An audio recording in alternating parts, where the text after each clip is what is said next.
Welcome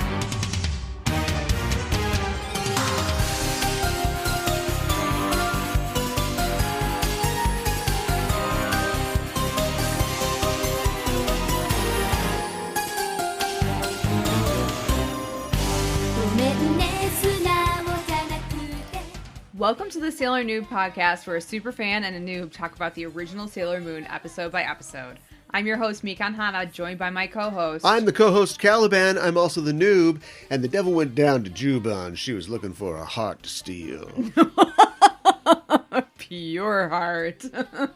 We're a couple of magical people ready to moon cosmic power make up this episode.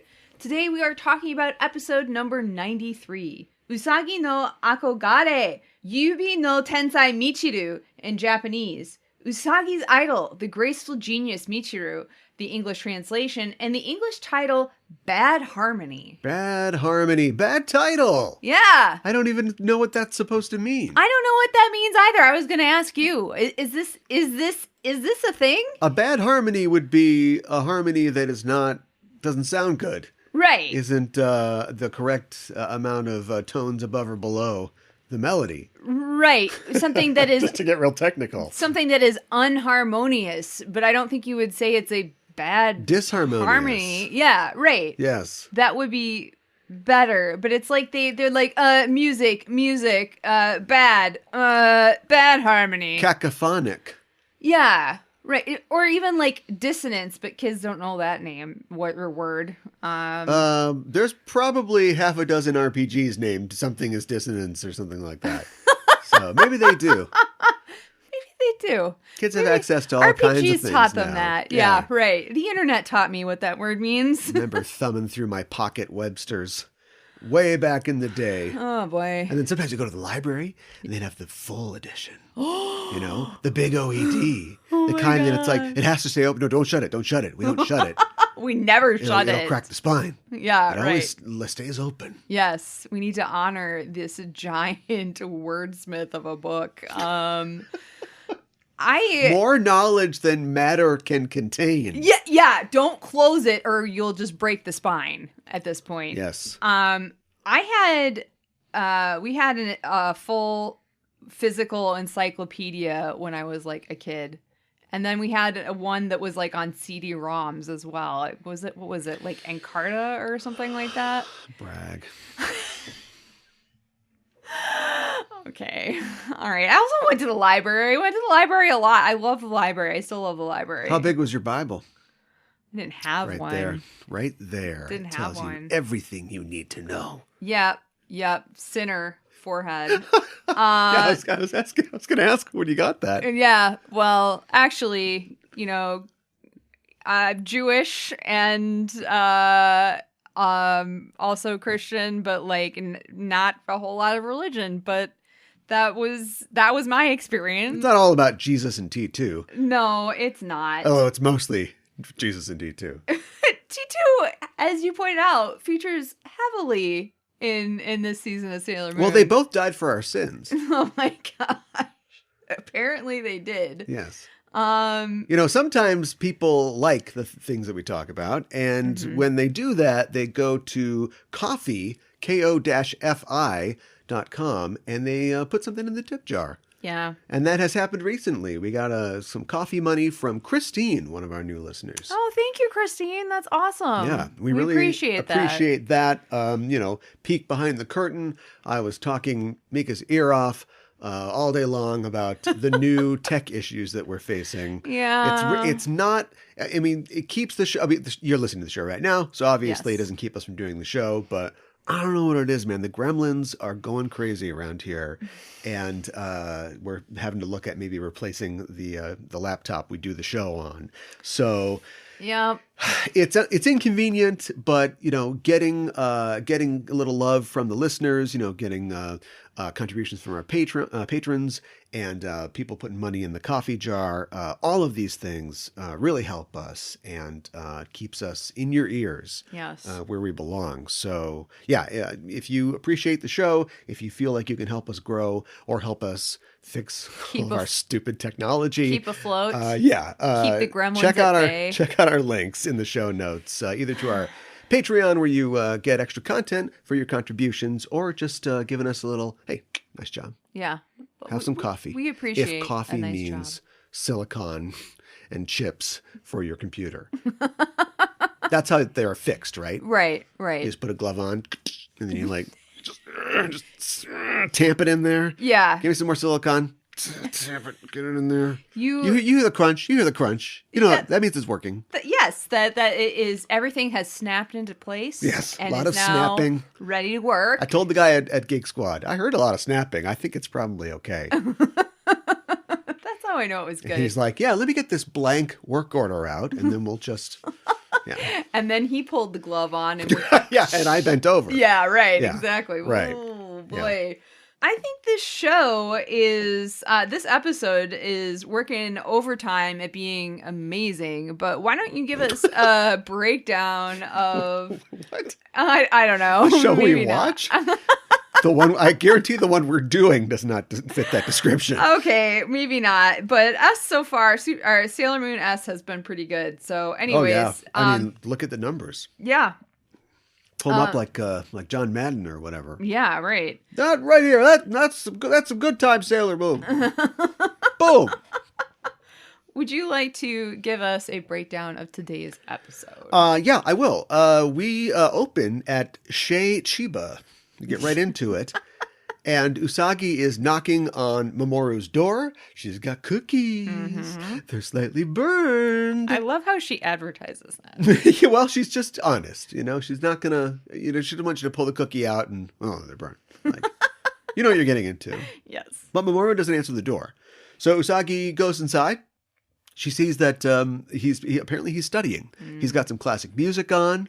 I believe it's the third movement of Boccherecini's string quartet in E major, which is the quintessential, this is a rich party music. If you're in a movie and we smash cut to people eating canapes, you know, and servers bringing drinks around, you hear this song. Mm-hmm. You already hear it in your mind. Yes. And he's got some heavy books laying around. Here's one, Future Considerations of Genetic Engineering. And I think I have a similar reaction to Usagi. What? Yeah, what exactly? I guess we don't know what his major is, but I think this is... Something smart. Well, I think that this is going to tie into what is going on in the season, don't you think? Just guessing. Yeah. We've got a scientist doing all kinds of things and with eggs or whatever. And well, that's true. So who knows? Maybe he'll finish this book and then he'll have the... Egads, I have it. I don't know that they actually have... Maybe this isn't true. Is this his first or second year in college? I don't know. It's different than in the manga. In the manga, he's in high school still when they meet. So. Oh, really? Yeah, they made him even older in the anime for some reason. You're crazy, Japan. You're crazy. I don't know why. I mean, the age difference was... It was there, but it wasn't as big. Yeah. Let me put it that way. All right. Well, anyway, there's a Romeo and Juliet law in Tokyo. Oh, boy. This book is published. I thought this was interesting. The book is published by Dantotsu Sha. That's written in English on the book, so they wanted you to know that.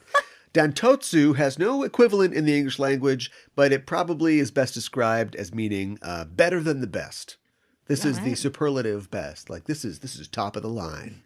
And then sha, when used as a suffix, means house.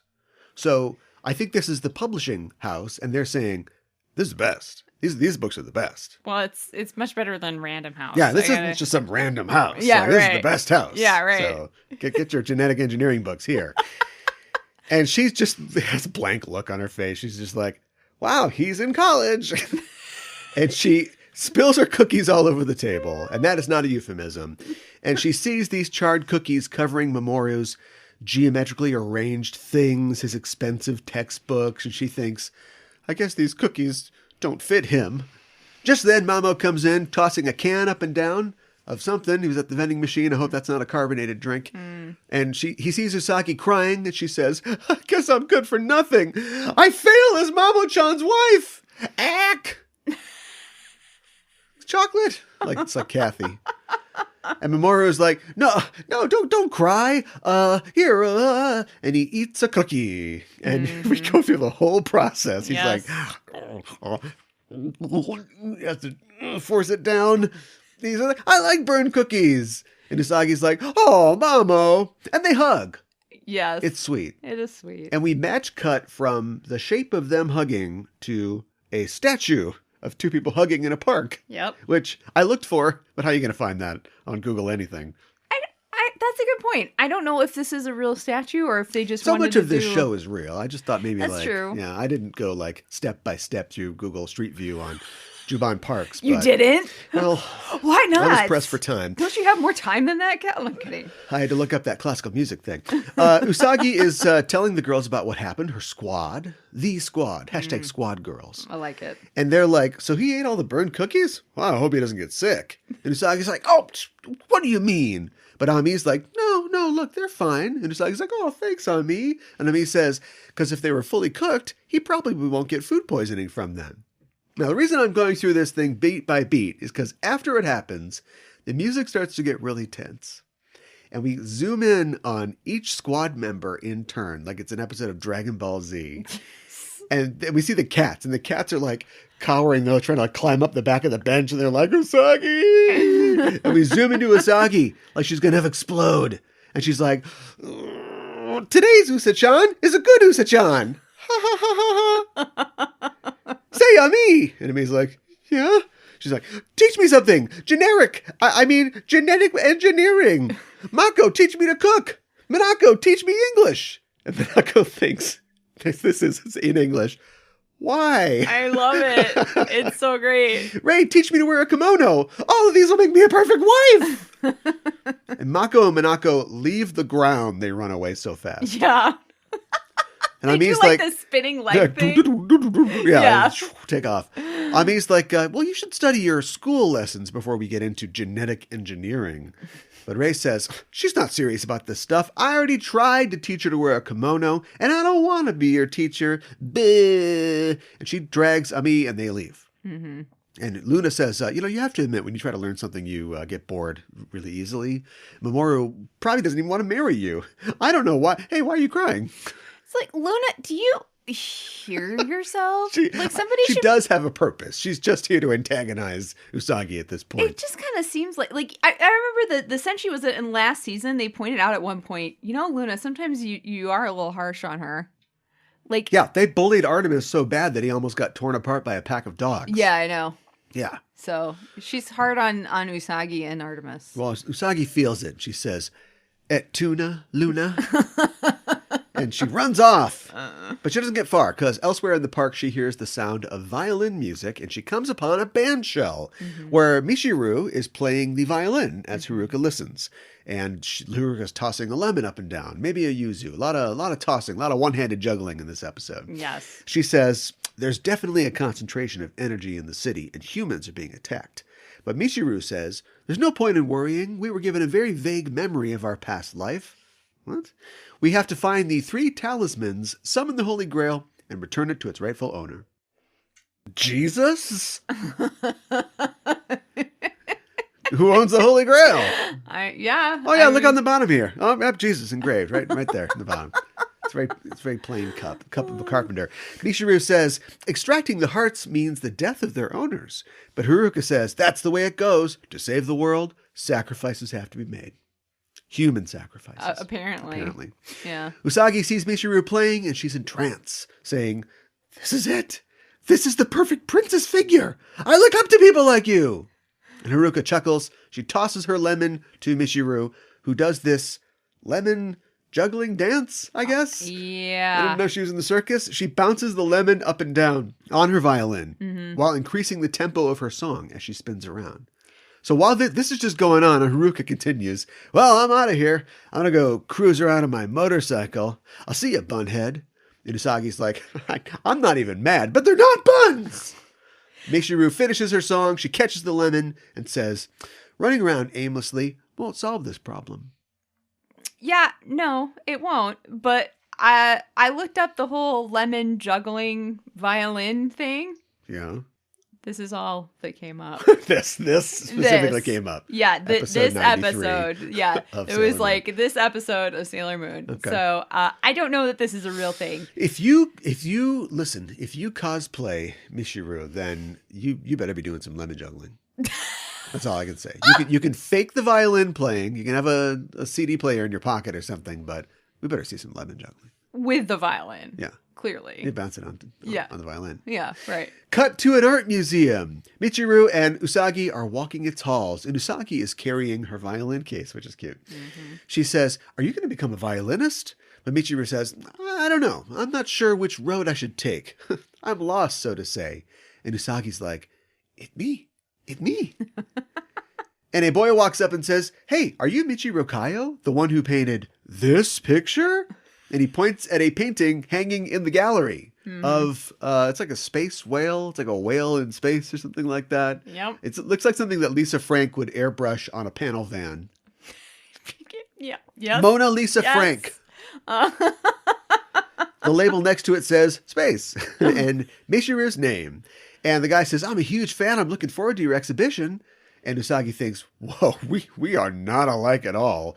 She's lost because she has too much talent, but so do I. Yeah. It's a little suspicious. This kid's like, "Hey, I love your work. This painting that I have met you in front of. And by the way, you brought this girl to this gallery. You could have gone anywhere." Is he a little suspicious? Okay. Like maybe she slips this kid a 10,000 yen note as he leaves. Oh, okay.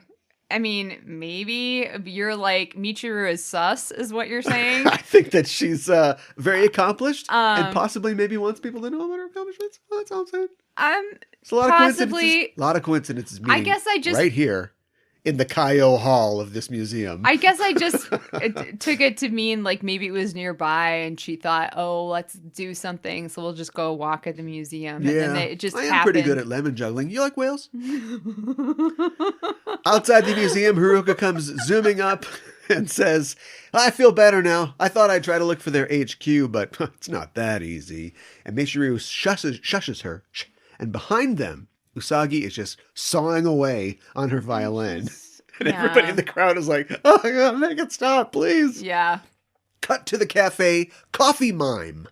Yeah. Coffee Mime. I love it. People walk against the wind for the great taste of Coffee Mime. Were they like coffee time? No. Coffee mime. Coffee Mime. Mime is money. Usagi is housing her 7th parfait, and there's just a bunch of empty glasses in front of her. And she says, "I want Mamoru to be impressed by me." Ice cream all over her face. Michiru says, "Well, don't give up. Keep trying. Here. There's a violin recital tonight. Here's 2 tickets. Come with someone you cherish." And Usagi is excited about that. Mm-hmm. Tickets stuck to her fingers. Well, if you're wondering if this is an episode of Sailor Moon S, wonder no more. To the basement lab we go. A new demon egg has been created, and Ka1iban says, "I've got a great idea.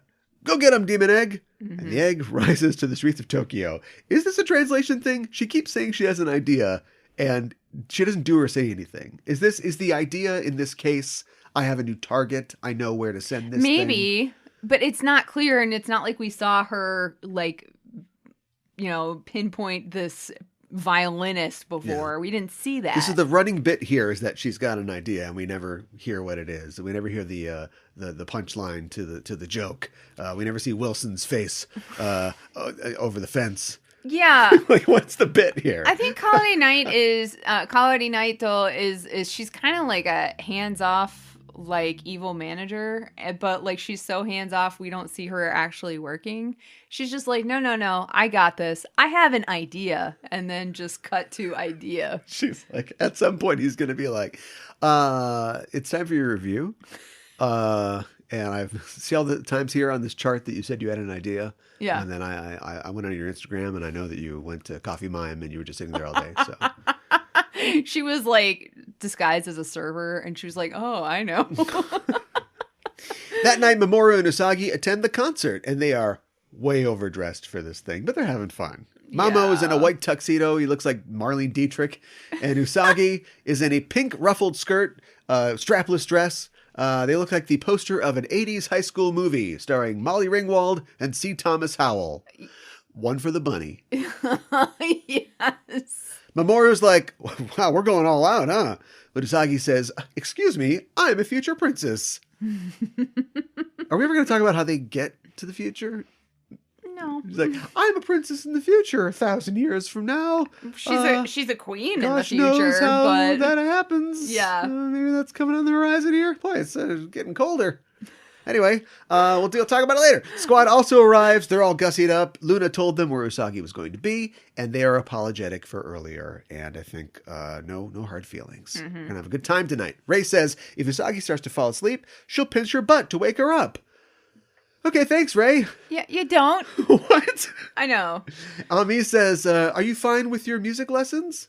And everybody laughs. Why? What's going on? What's happening in this episode? Do we need a new translation? I don't understand what people are talking about half the time. I think she's suggesting that Usagi do music lessons instead of studying how to do generic engineering, and like everyone's like, oh, Ami, you're being cute, but like why did she bring it to? I saw her buying lemons before. Yeah, right. Well, she wants us to come to this concert, so clearly she's interested in music. So maybe she'd be like to do music lessons. So, okay. I think that's... You're doing a lot of the work there. Yeah, okay. Well, in the dressing room backstage, we see the performer for this evening, the violin virtuoso, getting ready. Mm-hmm. But the demon egg slips in and bonds with his violin unseen. Yeah. But doesn't immediately transform because... drama. In the auditorium, we see that Haruka and Michiru have box seats, and they spy down and see the squad in their seats. And Haruka says, he's pretty handsome. And Michiru says, it must be wonderful to be young. And Haruka says, you sound like an old lady. The theater gets dark just to start the show, and then you spot a fine woman sitting in your row. No, the virtuoso comes out on stage and begins playing. You guessed it. Minuetto in sonata form. Yes. The same song from before. From Mamoru's apartment. Oh, yeah. As he plays, Usagi gazes loving. We paid for one song this week. As he plays, Usagi gazes lovingly at Mamoru, but Rei slaps her on the back of the head and tells her to pay attention. And then everybody shushes them. I know. As the music rises, the violin begins to flash and emits a high-pitched whine. What's new? Harsh critic of violin music. It flies out of the violinist's hands and transforms into a woman with violin strings on her body, which she begins to play with her bow, while screaming, Octave! Yes. Everyone in the audience, except our heroes, grips their ears and passes out. The Yoma tears open her costume. Now we're getting somewhere, and exposes a star tattoo on her abdomen, with which she shoots a beam into the soloist's heart, retrieving his heart crystal. Mamoru says, get out of here! And the girls run outside for some reason, and then they all transform anyway. Yeah. I don't know why they had... I guess because they had to leave so no one would see them transform. There's too many people here. Let's go to a big open space with many sight lines. Fair point. For our big 5-way transformation. Yeah. Out of the front doors flies Octave, playing herself. Congratulations. I know. She played herself. She squeals, and all nearby glass shatters. But Usagi squeals, you ruined my very important romantic night. We'll punish you. Octave laughs and blasts them all with sound, making them collapse. Then she kind of tunes in a laser beam that she shoots out of her mouth. She shoots it out of her mouth. Then she goes like she's tuning it, like a string, right? Yeah, yes. And then it becomes like a laser beam, and then it tracks up the sidewalk towards our girls who are struggling to get up, just as Usagi is about to get gold-fingered. That sounded bad, but it's because of the laser, like in Goldfinger, Okay. You expect me to talk? No, I expect you to die. Was that the laser up It's going to cut her right up the middle. Okay, yeah. A red rose knocks the bow out of Octave's hand. Tuxedo Mask had to change and climb on top of a streetlight, but is here. He had a different tuxedo, you see? Yeah. Right. Who can keep it straight? I know. And he had to have an entrance or up high. That's what he has to have. Yeah, that he can climb like a polecat. Yeah. He says, a serenade fills a beautiful moonlight night. Painful noise shall disappear immediately. Octave screams a beam at him, but our girls have had time to recover. Jupiter throws an SWP at Octave, but the demon dodges, still clutching the heart crystal. Part of the building's front door is blasted away by Jupiter's beam, and Mercury reminds Jupiter and the other soldiers that there are many people inside. As long as Octave stands in front of the concert hall, she has hundreds of hostages. Move to the left, you coward! Octave blasts at them again, but she is bowled over by a deep submerge as Usagi looks up to see sailors Uranus and Neptune perched atop a sculpture. They say, "Don't ask us any questions. We're here to find talismans. We didn't come here to make friends." Yeah, pretty much. While the squad is getting huffy over this last remark, Octave gets up and blasts at Neptune, but Usagi leaps up and tackles her out of the way. Uranus is pissed and lets off an especially vicious world shaking, which immobilizes the demon. Tuxedo Mask yells, "Now, Sailor Moon!" And we get the MSHA for the win. She ain't gonna sing no more. The violin floats gently to the ground. Thankfully, they're expensive. Yeah, no kidding. And the egg inside is broken. Uranus says about Usagi, "Psh, she too had the best part." That's what she says. I don't know what it means. I don't know what it means. What? Like she got to kill the She did the bad cool guy thing, or I something? guess. I don't know. The two examine the heart crystal and decide that it's not a talisman. The sailors say, "Wait a minute, who are you? And what are the talismans?" But the mysterious pair tell them to figure it out on their own. Uranus prepares to fling the heart back to its owner. Everybody wants to throw things in this episode. I know. But Neptune says, "The heart of an artist is delicate. Take care in returning it."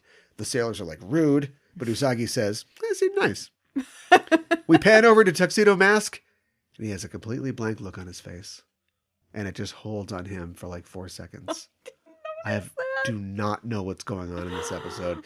Later, walking home from what will certainly be in the news as a huge disaster, monster threatens hundreds at concert. Right. "Oh, you guys want ice cream?" Our group is bummed that they missed out on a nice performance. Yep. But Mamoru says, "I'll take you out to dinner instead." And guess who likes that idea?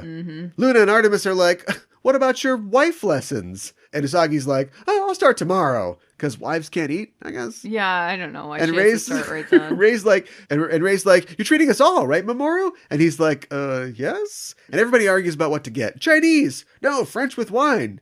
Ethnic food. Yeah. As we pan up, we see Haruka and Michiru watching them. Michiru says, "They're cute." And Haruka says, "I guess."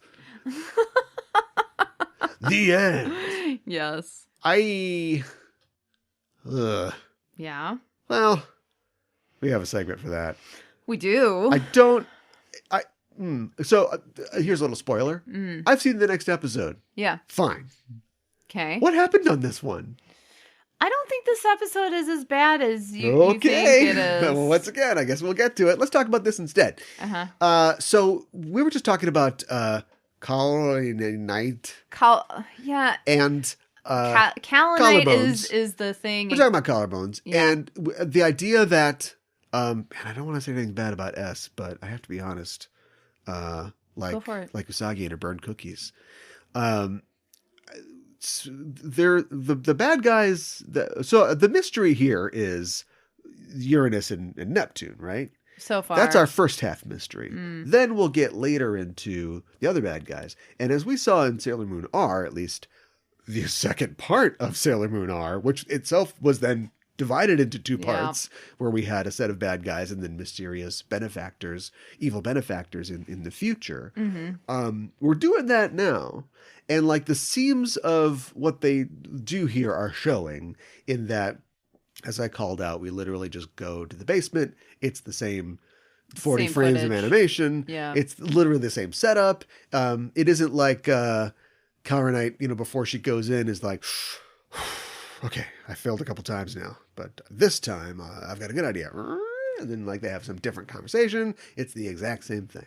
We're not really getting to know, I'll just call her Kaori right now. Yeah. We're not really getting to know Kaori Night more. And so it leaves me with a lot of questions. Yeah. And maybe the answer to my question is easy. I'll ask the question. Would the Yoma, could it be something else or could it only be a violin? Do you know what I mean? Like, what if he was a tuba player? Would it just be like... It would be a tuba. Tuba! Because it's about the person.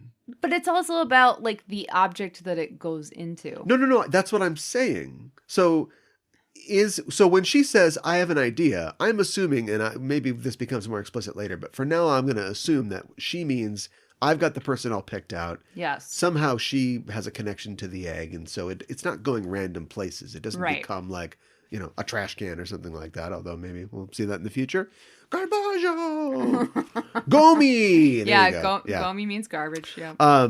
So she's walked in and she's thought, I was doing all that scouting and I know there's a guy who's working really hard. He's a violin virtuoso and he's a real nice guy. He donates all of his money to charity. Right. And so one violin monster coming up. Right. Right? Yes. That's all happening. That's all pre-planned.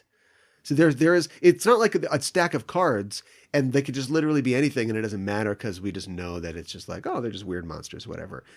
There is intent here. Yes. And so it doesn't, once again, the effect is the same, but it's instead of just pulling a random card, it has to do with the motivations and the personalities of the villains who are driving this piece, who we will not meet for 15 episodes probably. Right. And I'm frustrated at that because instead it's just like, oh, it's a violin, great, or like, oh no, please don't go into a garbage can. Do you think that maybe this pure-hearted garbage man is the nicest guy on the block? Do you think that maybe part of that is that, like, say what you will about R, but I feel like we got to know the villains pretty well. Very well in the first part of R that everybody wants to forget ever happened. Yeah. But their monsters are the most random. Yeah. Whereas in the Dark Kingdom arc, so I've got a great idea. I'm a four king, one of the four kings. Yeah. I have a very lethal plant, Yoma. Yeah. And so therefore I'm going to set it loose in a park. And poor Mr. Kunitachi is just going to be a victim. He's going to get eaten by squirrels. And it has nothing to do with him. Like he's just a victim in this case, And then like the seven great Yoma are all weirdly kind of related to our heroes, but that's how these shows work. But they are all reincarnated Yoma from the old-timey days. Yes. And so there's something like there to it. I don't know if we ever really pinned down connections between boxing and being a priest and being a cat and being a giant green furry monster. Yeah, that one kind of works out. Yeah. But it just felt like, oh, these people are important somehow.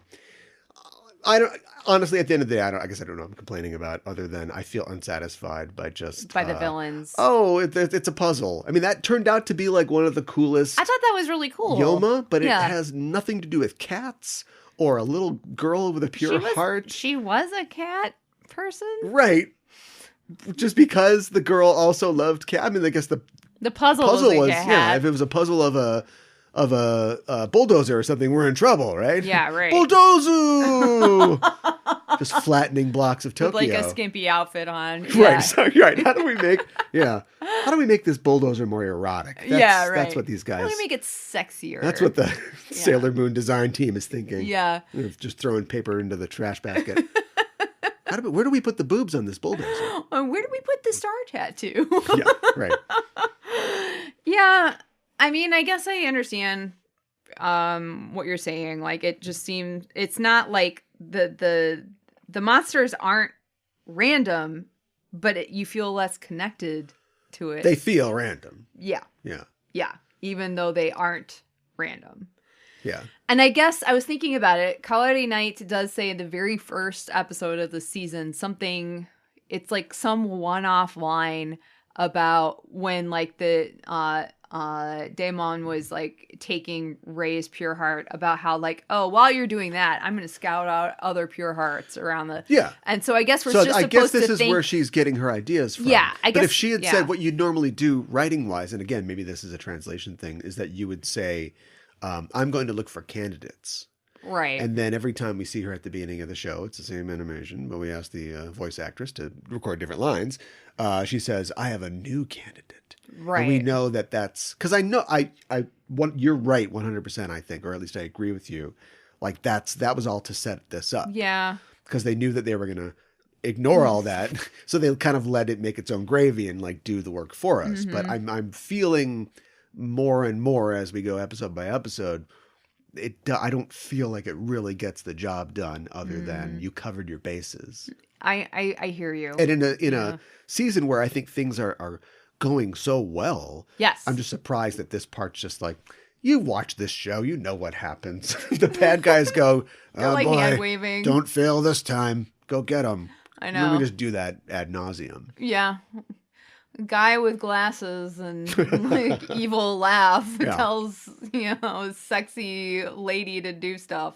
The end. It's just sort of breaking down to like, and again, with 90 episodes, we know that this is what it is, but it feels more than ever that it's just like, oh, what's the activity this week? Yeah. What, like if we didn't pick Kira Miru subjects based on what happens in the episode, we could just sit down and go, 200 episodes, what are 200 things that you can do in Japan? Right, and just have it be random. Ironically, that's kind of what the writers of the show do. They go, what are 200 things you can do if you're a teenage girl in Japan? Yeah, They're being attacked by Crepu, the giant crepe monster. That is terrifying.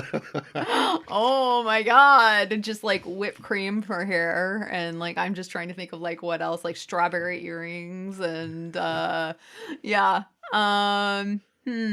Oh, and she's got the whipped cream bikini. Oh, okay. Yeah. Because I was thinking like maybe whipped cream like top, and then like they have like a little wax paper thing that like the crepe holds in. So maybe that could be the skirt. It's a lot of granular crepe knowledge here that you have. I'm not sure that this is going to read for most people. Maybe not. I love crepes. Anyways. I love crepes. I'm not going to say that. They're those really thin little pancakes. Oh, those are pretty good. Usagi basically just states that she wants to go full tradwife in this episode. Okay. Tradwife, right? Or traditional wife. Yeah. The idea that it's like a woman who, for whatever reason, whatever her reasons are, wants to take a traditional, role in a relationship or a marriage. The idea that like, you're going to bake and you're going to sew and you're going to do all these things and let your husband protect you. And it's gotten real popular. First of all, we have a name for it, even though it's what women had to do for thousands of years. But now the internet gave us a name for it. And it's real popular, weirdly, on both sides of the social divide, because there's, half the women in at least my country think that God wants them to do that. And the other half, or at least some of the other half, are like, I don't know, like, should I get a second master's degree? Or I just want to like bake for a man. They're just like toying with this idea of wait a minute. Obviously, I'm talking, I lack personal perspective. But I think that there are a lot of women who look at, the new role, or at least the most satisfying role of women in society now, which is getting paid 2/3 of what a man gets paid. But I mean, like, super awesome. Having positions of responsibility. Look, Uncle Joe took a nap today, didn't he? And like, Kamala had presidential powers for a while. So it's like, we've made it to the top, girls. You come a long way, baby. Virginia Slims. And so and that's all well and good. And that is going to continue. But I think there are some women that are like, yeah, but am I losing something if I don't, if I'm not girly enough, or if I can't Can I say something? Bake the cookies and here? stuff like that? Yeah. You should probably say more than me. Go ahead. I don't think that there is anything wrong with traditional roles, but I do think that it's something you need to work out with your partner, whoever your partner is, who does what around the home. But I don't think there is anything wrong with women deciding to be domestic, or cleaning. Well, the cleaning sucks, but like taking care of the home, taking care of your family, baking, sewing. I enjoy baking a lot, and I do all those things that you just listed. I know that. So I agree with you agreeing with me, but what I'm trying to call out is what I perceive as the current sort of debate or conflict over this idea. Do you know what I mean? No, you don't. No, I don't. So about the debate about pronouns. We were talking about that last week. Yes. Half of the country is like either openly hostile to the idea of which I don't being understand. Careful about pronouns, or literally is just not paying attention and doesn't realize that somebody wouldn't want to be called the pronouns that you're using for whatever reason.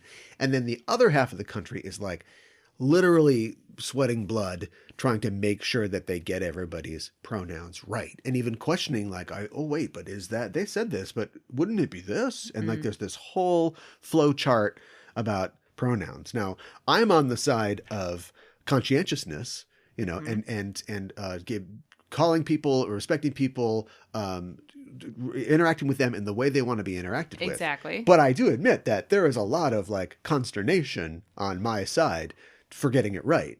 And I think that that is a debate that maybe not as much as I'm making it sound, because we've talked about it for 10 minutes, but I think there is a debate on that side about the whole tradwife thing. Because I hear a lot of women that I look up to, leftist women, trans women, kind of joking about it, but it's like not fully a joke. Okay.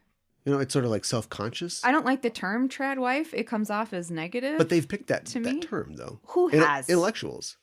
Who looked at this and went, women are becoming less domestic, but how do they feel about that? It's almost like they're becoming like traditional wives. We need a term, a tradwife.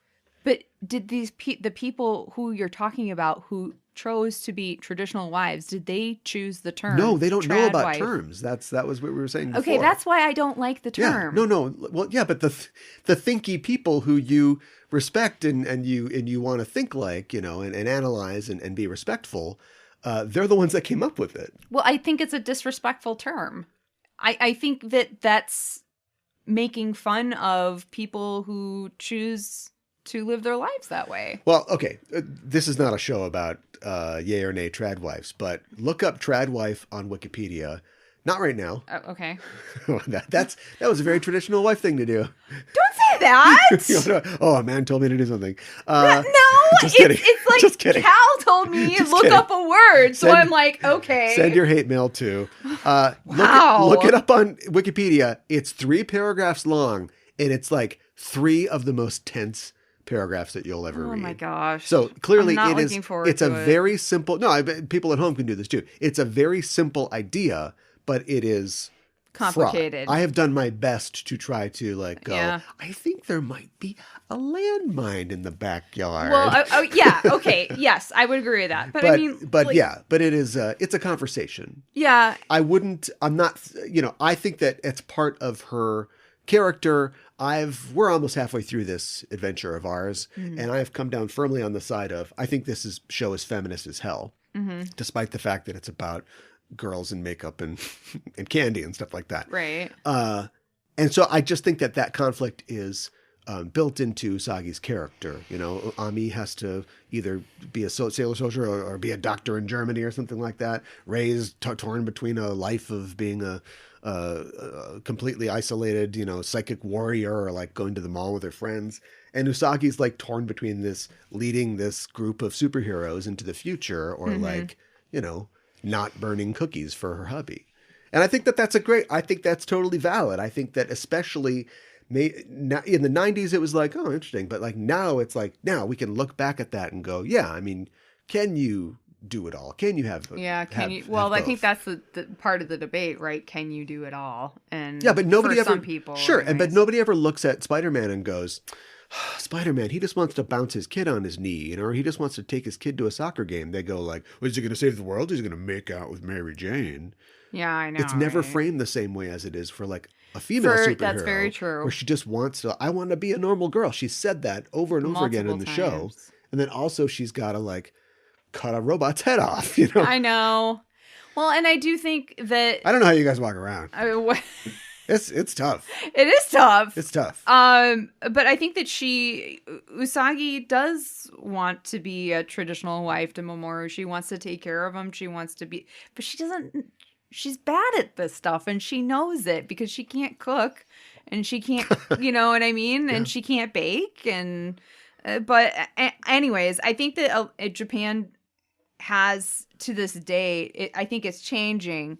But more traditional views on marriage than in the U.S. Yeah. In a lot of ways. And I think, you know, wives are still kind of expected to kind of quit their jobs and take care of the family once they get married. I think that is gradually changing. But where was it at in 1994? No, it was still very much alive. Yeah, so I mean, it's they're behind us in that regard. Yeah, so she's a maverick, just doing what she's already doing. Yeah, you could look at it like that. Yeah.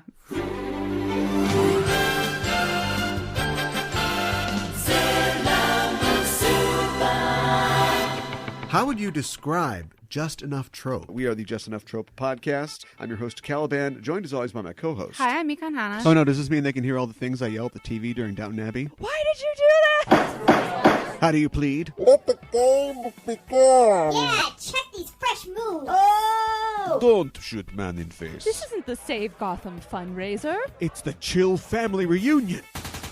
Master Yoda assigned a Padawan to this bold Jedi. I think it's pronounced Padawan. Oh, Padawan, excuse me. Hey, it's getting late. I think Ralph's going to want his motorcycle back. Go jerk off the pictures of Dean Gray. I am freaking getting old. Yeah, I noticed the life clock was blinking in your hand. Get out of here, Wilson. Go fight the Teen Titans or something. I'm unkillable, not unwoundable. You like Sailor Moon, right? Why don't you sail on his Wow. Just Enough Trope. News, reviews, and geek fondue. Every Monday on the Just Enough Trope podcast network. Loving me never have a say you sorry. What?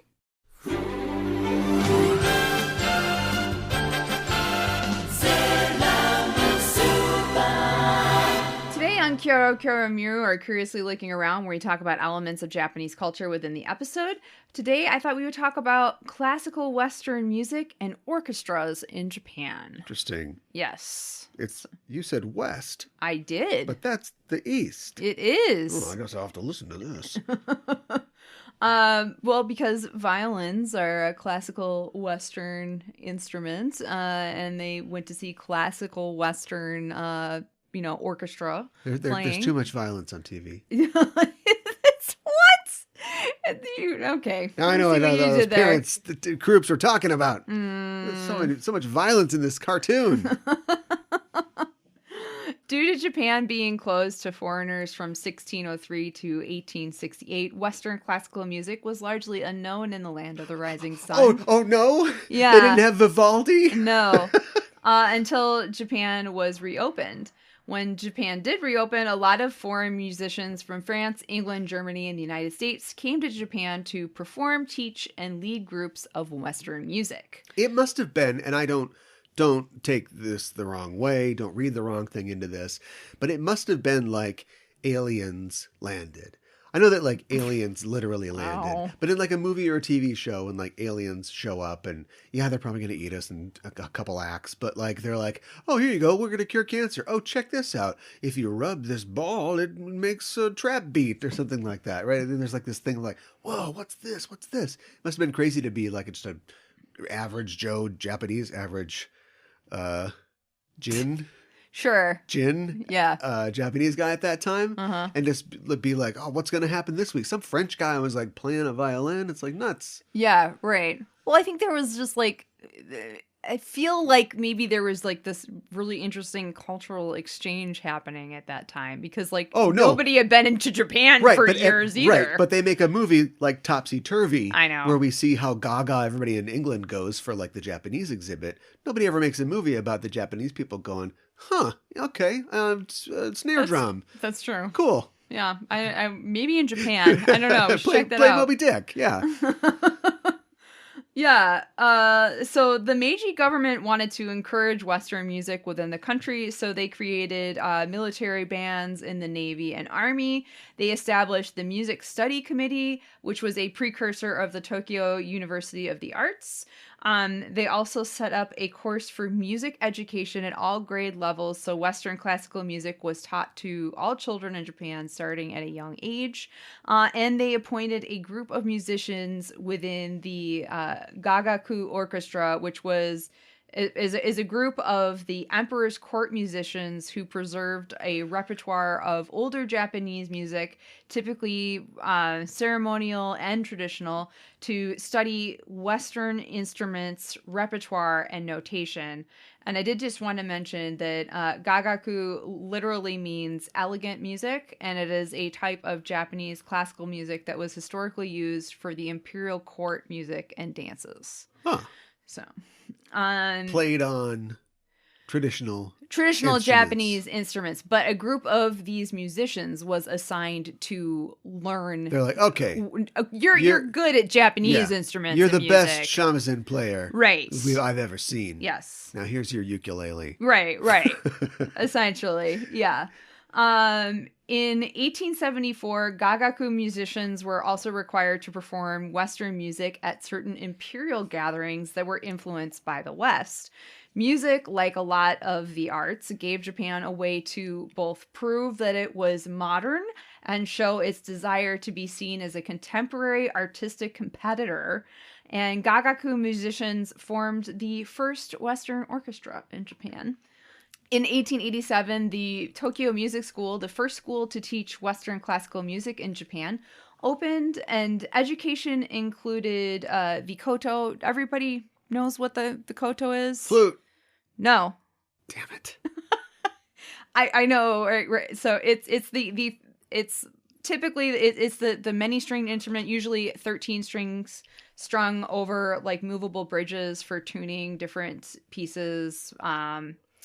And it usually sits on the floor, and it's pretty large, and you have like little picks on your fingers to what? Did I say ukulele? I meant banjo, I guess. I can't. All right, but shakuhachi is the flute. Yes. I'm gonna get that tattooed on the inside of my arm. I can never remember that. Here's your movie idea, right? When does Music Man take place? Okay, this would be a prequel. Harold Hill. Goes to Japan. Oh, no. Right? Yeah. He's going to teach him the think system. No. Hill-san. The Music Man. Tokyo style. Well, if it's not the Wells Fargo wagon coming down the street. He doesn't know the territory. Yeah, right. Right. On the train. If it's not the Wells Fargo wagon, it'd be some other Japanese bank wagon coming down the street. I don't know. Anyways, What, you I'm don't know thinking Japanese about banks? I can't think of a name right now off the top of my head. Anyways, I'm sure they have Wells Fargo. I don't think they do. But due to the lack of actual violins in Japan, there weren't a lot at the time. The kokuhō, which is the only traditional Japanese instrument played with a bow, was used. And it is similar to the shamisen, but smaller and played with a horsehair strung bow. Okay. So, yeah. So they use that instead of a violin. So that's kind of how it started. And we're going to kind of jump around a lot because there's how much history can I cover in a short Kyo Miro? Not a whole lot. Well, right? The classical side. Yes. You don't have to make it to jump around. No. You'll just be jumping around. See what you did there. We got to cover Japanese hip-hop someday. That would be great. Japanese hip-hop's awesome. It's amazing. Yeah, it's really great. I love like hip-hop and like rap. I think just because the Japanese is so is a syllabic language, and so the rhymes, they're just inherent. So anyways, yeah. I wonder if they have to look up what rhymes all the time. Probably right. Japanese ryming dictionary.com. Yeah, right? That takes up 3 server farms. Yeah, right. It's like we've got 3 pages here. But so what is the current state of Western classical music in Japan? I think it is a bit of an understatement to say that it is still really popular in Japan. Tokyo alone has 8 full-size, full-time, and fully professional orchestras. That's more than London, Moscow, or New York. Together, these orchestras put on more than 1,200 concerts a year. Jeez. This includes performances for ballet, opera, and other events. Who pays for it?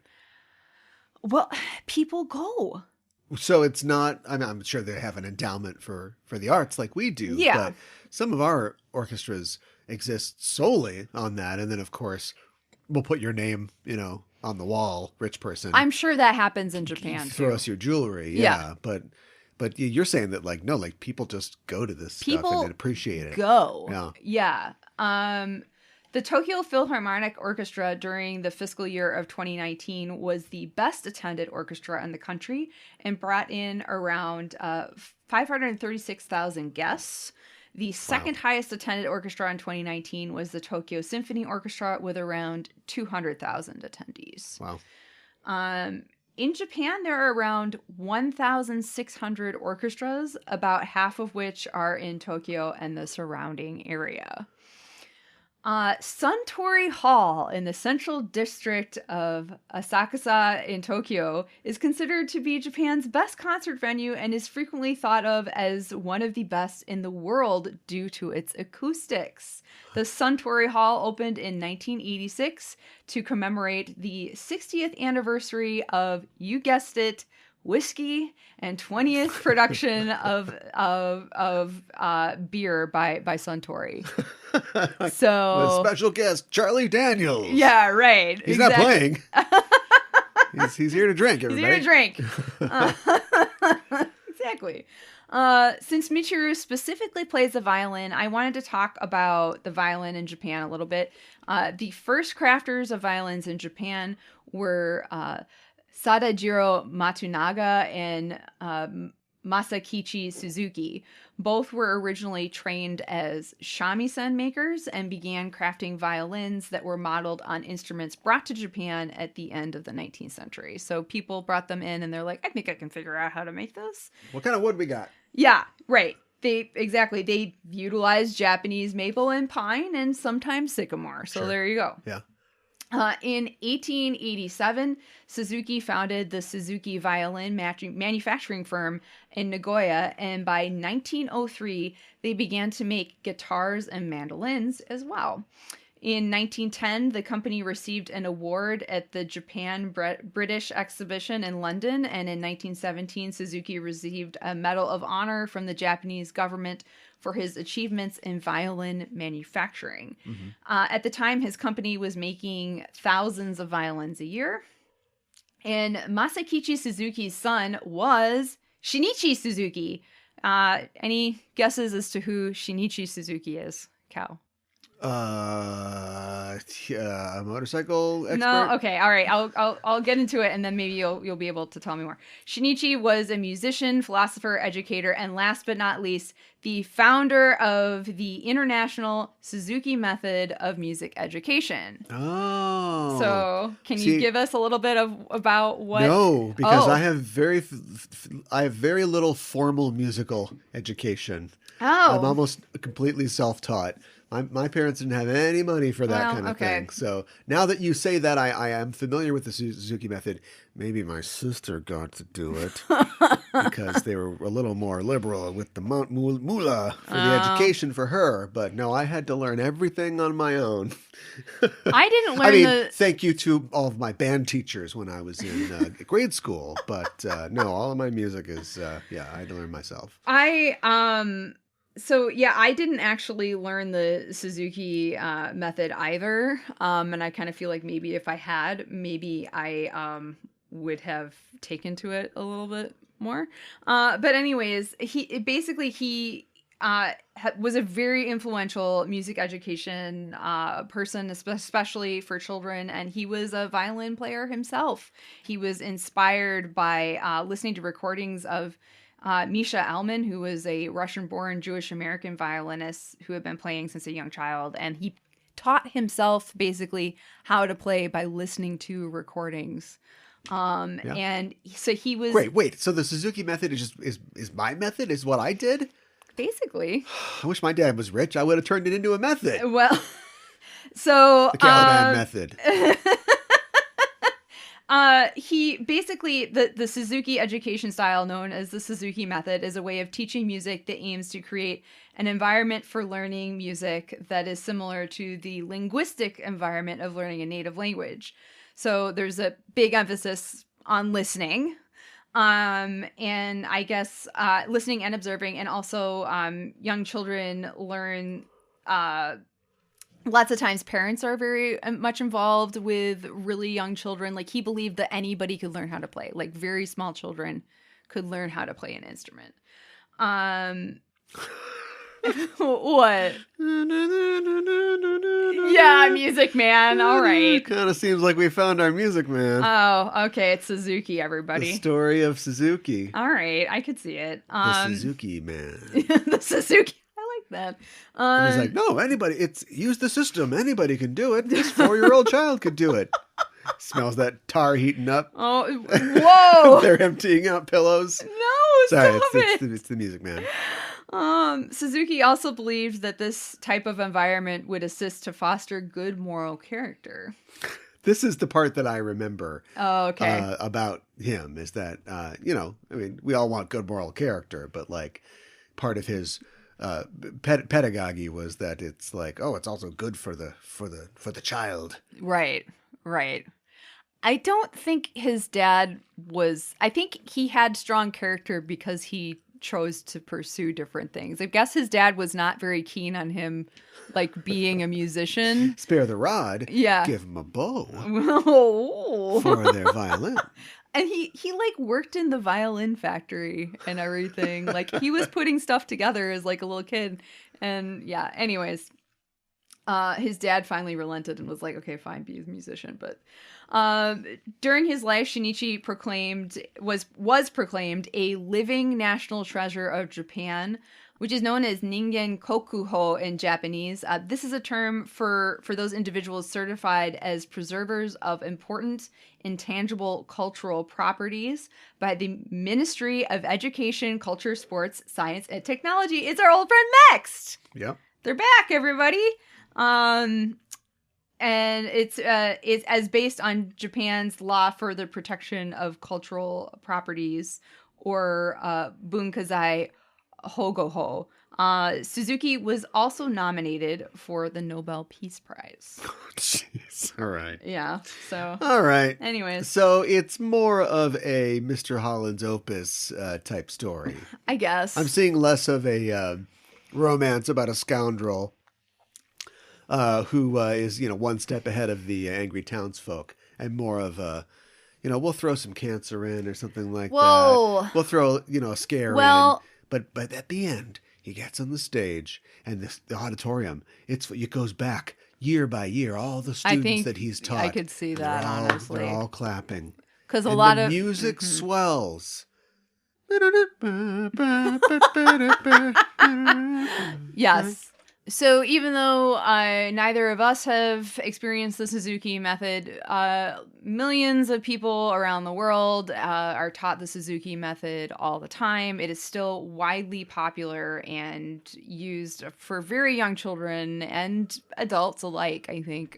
Explains my lack of moral character, really. I guess mine too, as well. Sinner, forehead. Anyways, Ichitaki Masu Usagi. What did Usagi eat in this episode? Well, a lot of food in this episode. Usagi brings Mamo-chan some delicious, I think she calls them delicious, cookies that she made, which are pretty badly burnt. And I love that when he eats them, like, we see a bunch of like little sweat drops all over his face. That he's trying really, really hard to not let it show how bad they are. Sweat communicates a lot of emotions in anime. It does. It does. Also, because it's Usagi, they are shaped like little bunny heads and hearts. They look like little chocolate cookies. Yeah. Yeah. Yeah. And Mama-chan has a canned drink when he comes back to his apartment. I think since he's studying, it's probably canned coffee drink, maybe some tea is what I'm thinking, something with caffeine. Although it could be pop too, but we don't really get a good look at it. Later, Usagi asks Mako if she can teach her how to cook. Michiru and Haruka take Usagi to Coffee Mime, which I like to mime material out of coffee mime. I don't know. Does that work? What? Because you like mine material. Right. But That's I a said- mine. Yeah, This is mime. I know. A mime could pretend to mine.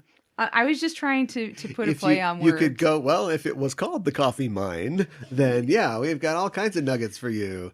right. But that's not what it is. Anyways, Oh, I'm sorry. I'm so sorry.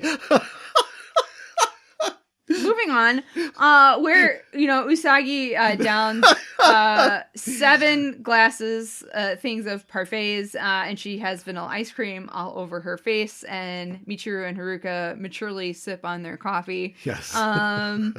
And then Mamo, of course, offers to take Usagi out for a meal after the orchestra fiasco, and Rei invites herself and the others to tag along. We already covered this, but somebody suggests French restaurant instead, and to drink some wine, and then somebody else says that they're not old enough to drink.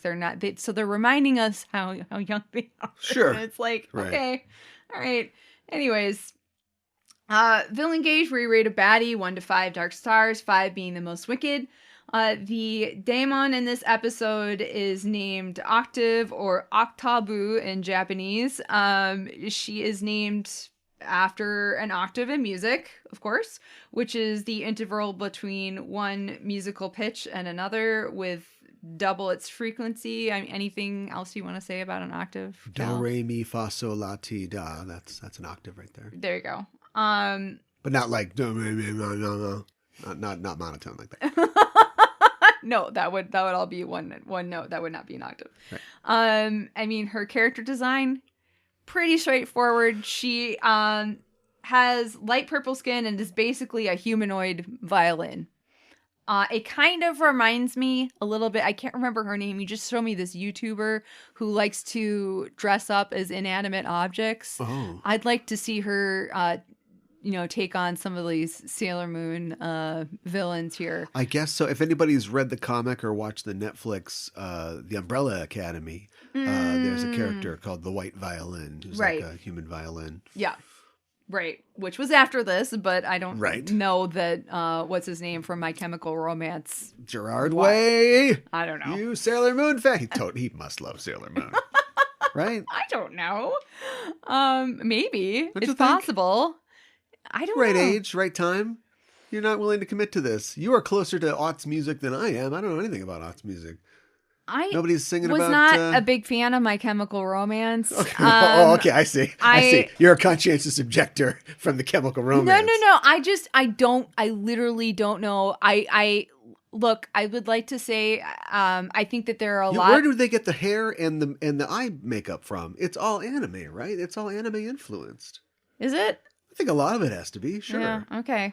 I think there's got to be. You think some emo kids aren't watching anime? Come on. Well, probably. Yeah. Let me put it to you this way. I feel like... I know the bare naked ladies like Sailor Moon.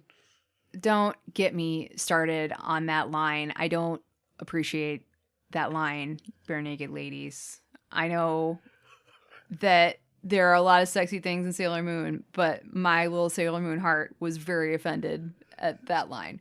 Anyways, I grew up with a lot of people saying, "Oh, that's for girls," and like now people are like, "Oh, that's old." So I know that there are a lot of non-girls and non-women, there are a lot of men now who like Sailor Moon, and Cal, thanks again for going on this journey. There are dozens of us. Yes. Dozens. I know that, but how can I help it if I think it's funny when you're mad? Great. Thanks. Awesome. Anyways, That's from the song. Yeah, I know. Okay, just want to make sure. I just keep going back to that. Trying hard not to smile, but I feel bad.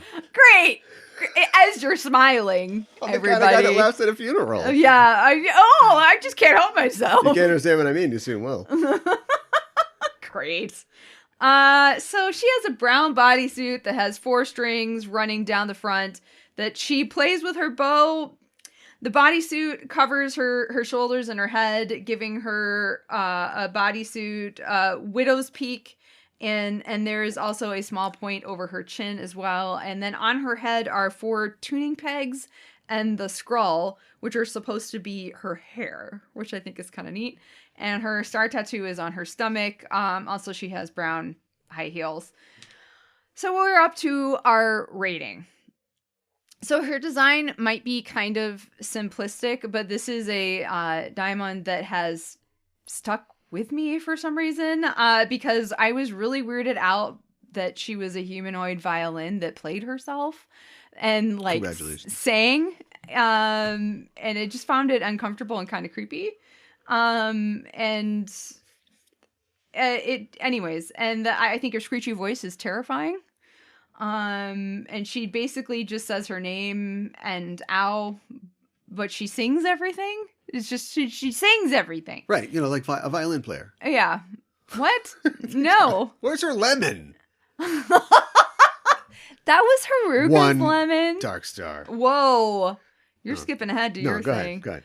I know that she's not that special, but I'm going to give her 4 out of 5 Dark Stars because that's just my personal feeling. Don't think you know how these numbers work. Yeah. Anyways. 2, and only for the total commitment to the violin bit. I mean, everything she does is all based off the fact that she's a violin. It works. And you can tell. I can see them scrambling around. They're like, "Oh, she'll have to tune one of her attacks in." It's like, okay, but other than that, come on. We've seen a lot better than this. I know. We are past the days of a 2-tone Yoma. Like the design is just so flat. I mean, what do you stick on a violin? I don't know. Make him a tuba player or something like that. You know, it doesn't have to be this. But yeah, she's barely scraping by with a 2 because of how flat she is. I see what you did there. So 2 Dark Stars. Okay. And you're lucky All to right. get that. All right. No roses being thrown on stage to this person. No, just roses thrown at her head. At her. Yeah, at her head. right. Moving on to Farewell, My Lovely, where we rate their last moments on screen. I'm going to give her a 5 out of 5 because it's her voice that puts it over the top for me. That's pretty strong. Yeah. 5. I wouldn't go 5. I would say a 3. Okay. Better than the rating I gave the villain.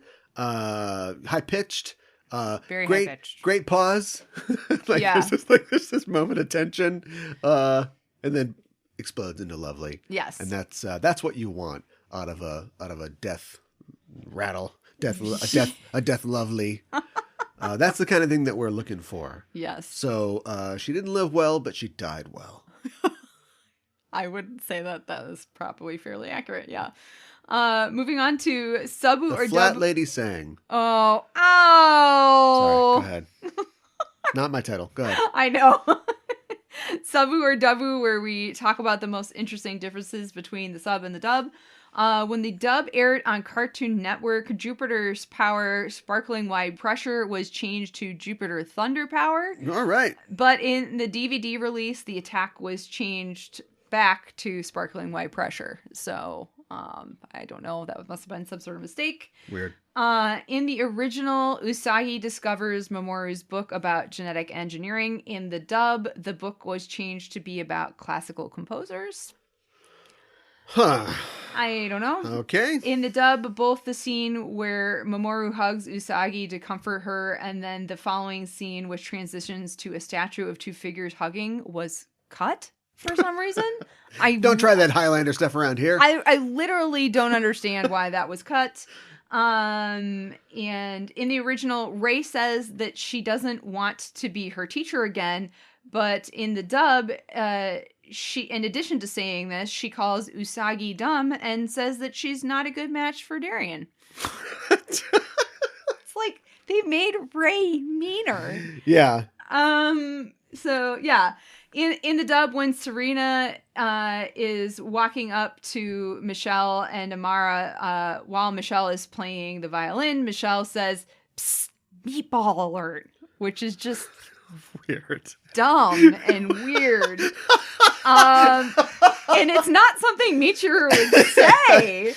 It's just not. Meatball alert. Yeah. What? Because they call her Meatball Head in the dub, but yeah, in the dub, Michelle's painting, even though her name is Michelle, still says Michiru Kaio.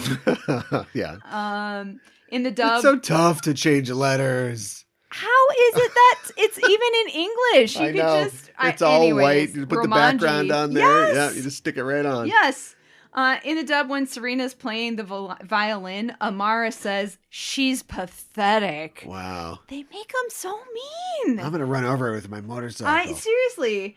In the dub, when Michelle and Amara are at the recital and spot Usagi and her friends, Michelle gets excited when she sees Darien. And Let's throw pig's blood on them. And no. Oh, sorry. She gets excited when she sees Darien, and Amara says, you're drooling, Michelle. I think this is like them trying to jam in that, no, they're cousins and they're straight. You know, I think that's what they're trying to do. And give them some tood. Yeah.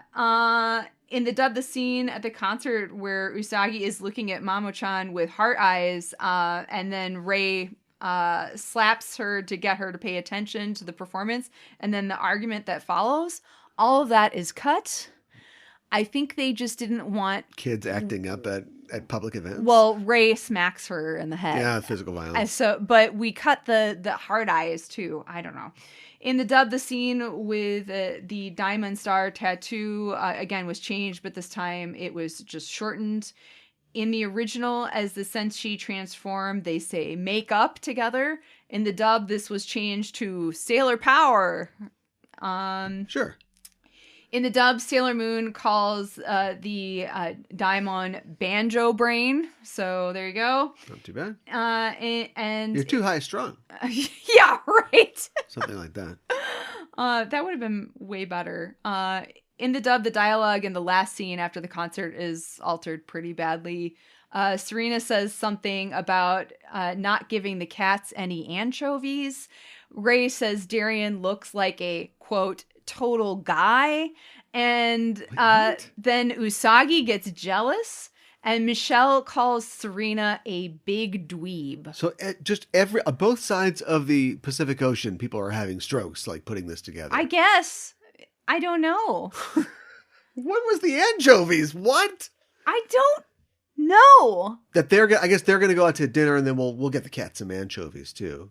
What? Or she's this thing eats caramel. We know that. I don't know. I don't know. Like maybe they're going out to pizza and they're like, she's like, I can't give the cats any I don't know. What are you? What? I have literally no idea. Meatball alert. I'm just gonna start saying meatball alert. I do have some trivia. The songs Michiru played at the beginning are Liebeslied, or Love's Sorrow, and Liebesfreude, Love's Joy, by the Austrian-American Jewish composer Fritz Kreisler. Though the concert violinist was never given a name in dialogue or the credits, the tickets Michiru gave to Usagi said that his name was Takuzo Igarashi, and this could possibly be a tribute to Takuya Igarashi, who was an episode director on Sailor Moon for all 5 seasons. Oh. In the group shot of Sailor Moon and the Senshi as they fought Octave, Sailor Moon's red Odango covers were missing.